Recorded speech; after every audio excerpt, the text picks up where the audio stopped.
boef, vertel ze dan ook dat je met homo's in bed lag.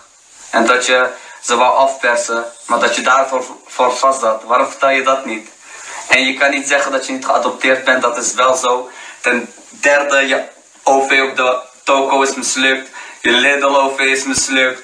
Broer, je bent kankernep. Waarom vertel je niet dat je me polojas vond? Dat je me daarom je jacka gaf? Ah, kankersukkel. Waarom vertel je dat niet? Ah, homo.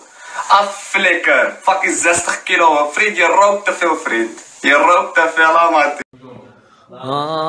Ik zie mensen krijgen veel te veel volgers door mij. Dat is niet de bedoeling, grap. Ik heb die shit weggehaald, je weet toch? Maar jij en ik weten hoe het echt zit. Je weet toch, kom niet veel te praten voor die mensen. Je kan onzinverhaaltjes over mij praten, maar ik en jij weten, Rambo, je bent geen Tory, man. Je hebt nooit wat gezet.